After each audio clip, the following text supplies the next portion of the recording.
The names Bonnie and Clyde sit at the uneasy crossroads of American folklore and American violence. To some, the pair evoke doomed romance speeding through dusty Great Depression highways in a Ford V8.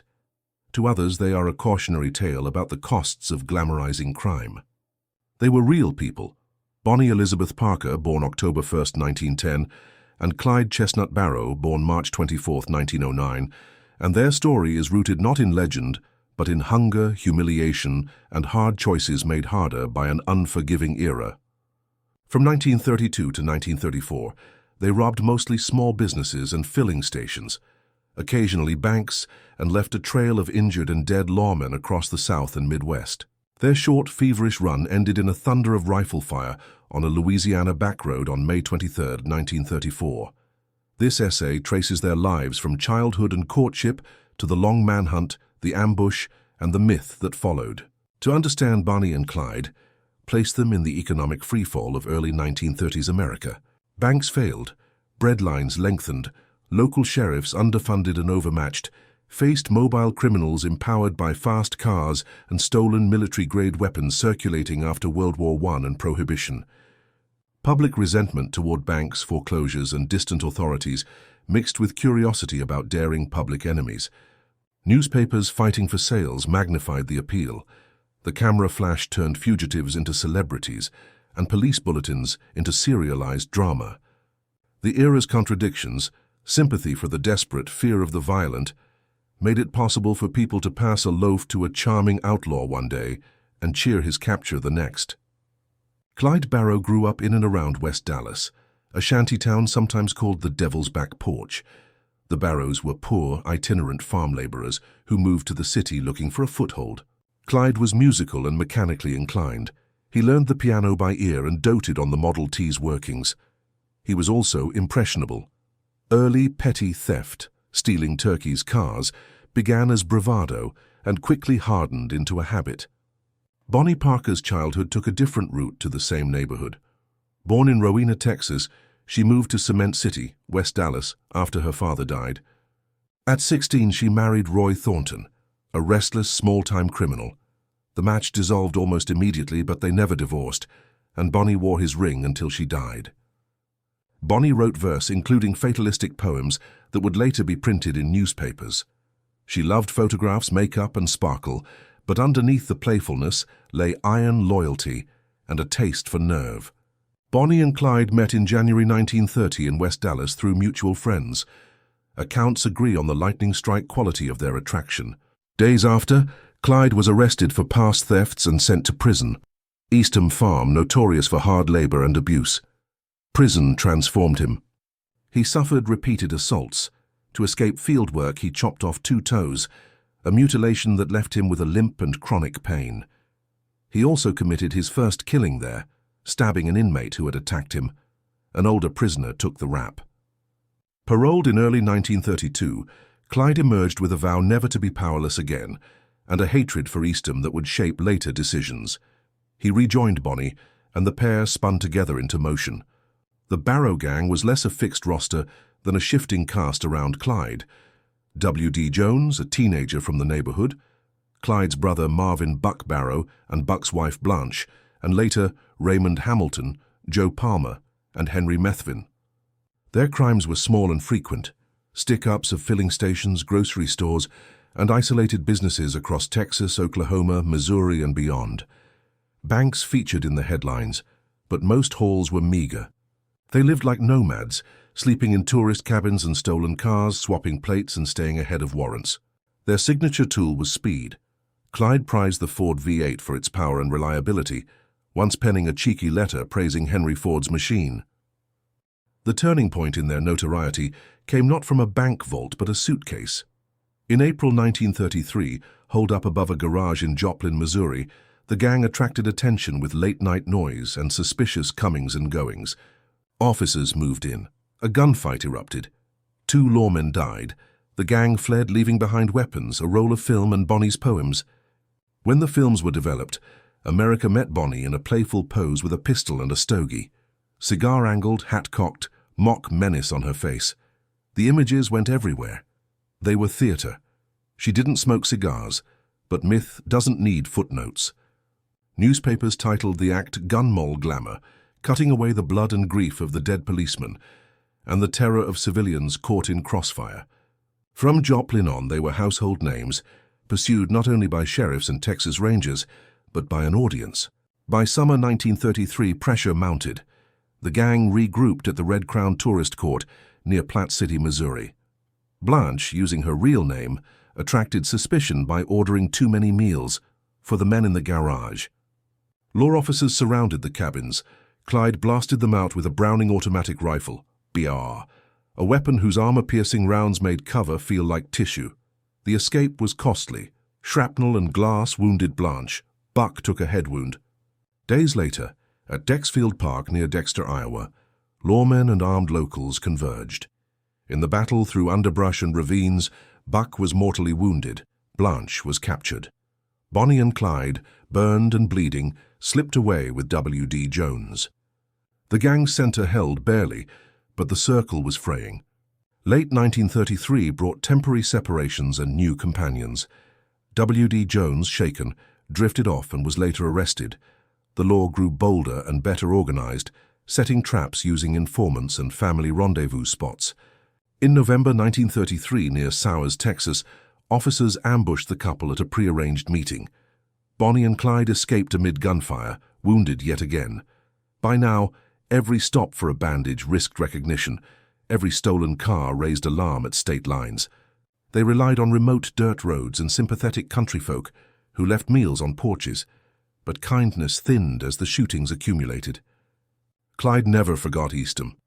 In January 1934, he orchestrated a raid on a prison work detail to free inmates, including Henry Methvin, Raymond Hamilton, and Joe Palmer.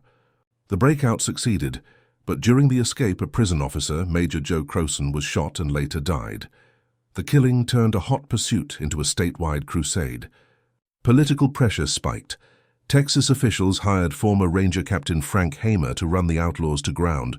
Hamer, methodical and relentless, studied their patterns: holidays with family, state lines exploited, preferred roads, and gas stops.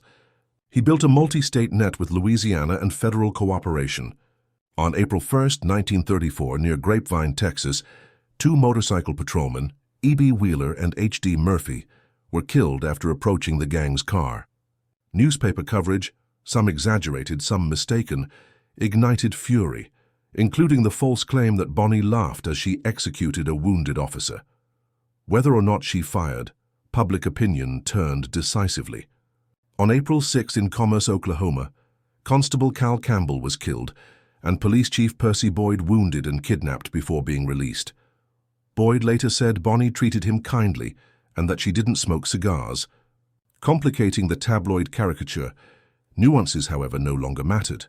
The manhunt became national. Hamer understood their emotional gravity: Bonnie's devotion to her mother in Dallas, Clyde's allegiance to family, and the pair's compulsion to circle back toward Texas after forays north. He also read the practical logic guiding them: good roads, backwoods cover, nearby state borders, and shy rural acquaintances willing to swap a ham for a smile. He watched not only them but their associates, particularly Henry Methvin and his father Ivy. A deal emerged. If Ivy cooperated in luring the pair to a predictable road in Louisiana, his son might be spared Texas prosecution. Lawmen positioned themselves along a rural stretch outside Gibbsland, Bienville Parish, where Henry was said to be hiding out. Just after dawn on May 23rd, 6 officers lay in wait: Frank Hamer and B.M. Manny Galt from Texas, Bienville Parish Sheriff Henderson Jordan and Deputy Prentice Oakley, and Dallas County Deputies Bob Alcorn and Ted Hinton. The bait was simple and cruel. Ivy's truck staged by the roadside as if he'd had a flat and needed help. When Bonnie and Clyde's Ford appeared, Oakley fired first. A storm followed, well over 100 rounds. Clyde died instantly from a headshot. Bonnie's screams, then silence. In the car, officers found an arsenal: bars, sawed-off shotguns, automatics, cases of ammunition, and stolen license plates from across the region. Newspapers measured bullet holes. Sightseers collected glass and fabric as souvenirs. The pair's last ride, from the kill site to the undertaker, became a macabre parade. Crowds in the thousands came to view the bodies in Dallas. Bonnie had asked to be buried beside Clyde, but her family refused. They lie in separate cemeteries. The survivors faced consequences.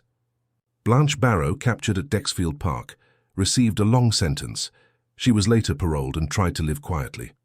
Raymond Hamilton and Joe Palmer were executed in 1935 for killings linked to their crimes. W.D. Jones served time and later drifted in and out of work. Henry Methvin, whose family's cooperation enabled the ambush, avoided execution but met a grim end years later. Hamer returned to private life, wary of the celebrity thrust upon him. For some officers, the ambush felt like justice. For others, a necessary ugly job in an unromantic line of work. The Barrow Gang's violence was inseparable from their tools. Fast cars made state lines meaningless. Shortwave radios gave police an interjurisdictional edge, but coordination lagged at first. Most decisive was firepower. The Browning automatic rifle, with 20-round magazines and high-velocity rounds, could shred automotive metal and pierce early body armor. Officers responded in kind. By 1934, many posses bristled with borrowed or requisitioned military rifles. Gasoline, too, was a weapon. Ready fuel and quick fill-ups made itinerant crime feasible. When people ask why Bonnie and Clyde seemed everywhere, the mechanical answer is simple: horsepower and roads. The Joplin photographs did more to shape the legend than any bank job. Bonnie's cigar pose, part jest, part theater, became an emblem of an equal partner image that newspapers exploited and moralists condemned. The poems she left behind, like The Story of Bonnie and Clyde and The Trail's End, read like pre-written epitaphs, crafted with fatalistic flair. Songs and broadsides followed. In an era before television, front-page photos and newsreel snippets at the cinema turned fugitives into serial characters. Yet the gloss carried a cost. The glamour surrounding their names often shrouded the plain facts. Officers dead, families bereft, bystanders traumatized, clerks and farmers robbed at gunpoint. Myth thrives on the wind. Justice lives on paper and graves. A responsible history names not only the famous but the harmed. The lawmen killed in the line of duty, sheriffs, constables, patrolmen, were often young husbands and fathers. Store clerks and motorists were pistol-whipped or terrorized in roadside holdups that yielded a few dollars and a tank of gas. The number of bank robberies was smaller than law suggests. Most targets were easy cash sources: filling stations, cafes, crossroads groceries, places without vaults or guards. For those people, a headline was not a romance but the worst day of their lives. Any account that centers only on the pair's charisma is incomplete. Bonnie's presence unsettled expectations. Women in 1930s crime news were typically framed as dupes, vamps, or tragic bystanders. Bonnie didn't fit. She was loyal, articulate, and daring enough to ride shotgun through gunfights and burns. She suffered serious leg injuries in a 1933 car fire. Whether she regularly fired weapons remains debated, but she certainly carried them and posed with them. Her authorship, poems and letters, gave her a voice in a narrative dominated by men. Yet equality in the gang was limited by the brutal math of outlawry. Every mile narrowed choices, every wound demanded mobility. Every friend could become an informant. The partnership was real, but it ran on fumes and adrenaline. Bonnie and Clyde helped accelerate shifts in American policing. Multi-state cooperation, centralized criminal identification, faster communications and better armed officers were not born with them. But the urgency of their case, and those of contemporaries like John Dillinger and Pretty Boy Floyd, pressed reforms forward. The Bureau of Investigation, soon the FBI, expanded its jurisdiction and public profile. States coordinated pursuit across borders. News of stolen cars traveled faster. Ballistics work improved. The idea that a county sheriff, alone, could outlast a modern outlaw crew ended. Policing professionalized, for better and worse. Arthur Penn's 1967 film Bonnie and Clyde, starring Faye Dunaway and Warren Beatty, reshaped the pair for a new generation, embedding them in the birth of New Hollywood. The movie's blend of sex, comedy, and stylized violence broke taboos and altered cinematic language, even as it heightened the romance and shaded the carnage. Later movies, novels, and songs kept the echo alive. The outlaw couple as anti-establishment icons, avatars of youth rebellion, or tragic lovers bent toward doom. The legend's longevity says less about the historical pair than about America's appetite for stories, where love defies law and speed defies fate, until it doesn't. Their careful ledger reads like this. They were chronically broke, frequently hurt, and relentlessly hunted. They robbed for gasoline money, medical supplies, and to stay in motion. Their heists rarely matched the headlines. They did, however, kill directly or by joint enterprise, and the law formed a reasonable conclusion. Capture alive had grown unlikely and dangerous. The ambush was ruthless, but so was the context. The equal lovers motif wasn't entirely wrong, but the script was written by hardship. Their dash and devotion were real, so were the funerals left behind them. Debate over the Bienville ambush endures. Critics argue that law officers should have attempted arrest. Defenders note the pair's proven willingness to shoot their way out, the weaponry they carried, and the narrow rural road that favored sudden force. Hamer's posse fired without warning. The tactic reflected 1930s realities and the officers' fear of bar return fire. It was not a courtroom. It was a cul-de-sac of modern crime. Two offenders, steeped in flight and gunfights, met a state that had decided speed and certainty trumped risk. The law was messy, so was the era. Behind headlines lay mothers, siblings, in-laws, and neighbors. Bonnie visited her mother when she could. Clyde leaned on his family's moral shelter, even as he endangered them with surveillance and raids. Blanche's memoirs, letters from kin and interviews taken years later, show people who loved the outlaws and suffered for it. Harassed by police, judged by neighbors, haunted by what-ifs. The human texture matters. Even villains dine, mourn, and dance. Reducing them to cardboard saints or devils misses the social gravity that let them find meals and kindness on the run. The bullet-riddled Ford became a touring exhibit, a relic of violent celebrity. Weapons, clothing, and personal letters circulated through museums and private collections. Bonnie's poems were reprinted in magazines. Books multiplied, some sober, some sensational. A cottage industry of tours, documentaries, and retrospectives keeps their names alive. This trade in memory raises questions. At what point does preserving history shade into profiting from pain? The line is not bright, yet artifacts, if interpreted responsibly, can anchor the story to fact. Metal is harder to mythologize. Three threads braid their endurance. First, the romance, two people, unshakably devoted, racing against the world. Second, the era. The Great Depression forged a stage where poverty looked like a judge and banks looked like villains, making crime feel, wrongly but seductively, like a protest. Third, the performance. Photographs, poems, and a cinematic afterlife created an iconography too potent to fade. Add the American affection for speed and rebellion, and you have a story that retells itself with every generation. To treat Bonnie and Clyde fairly is to hold opposites at once. They were charismatic and cruel, generous to friends and lethal to strangers, loyal and reckless, brave and catastrophically wrong. They were not masterminds or Robin Hoods. They were young adults in constant triage, self-determined and self-destructive. Their love was real, their victims were real, their legend sparkles, their record bleeds. Both truths must stand. Stand on a quiet two-lane road and you can almost hear the echo, a flathead V8, dust lifting off pines, sun on a windshield. The sound is thrilling until you remember what followed. Sirens, rifles, telegrams, widows. Bonnie, Parker, and Clyde Barrow are no longer here to defend themselves or their victims. The historian's duty is not to sentence them again, nor to absolve them, but to see them clearly. Two young people loved each other fiercely, and used that love to fuel a life that could only end one way. When the car stopped, the legend began, ours to handle with care.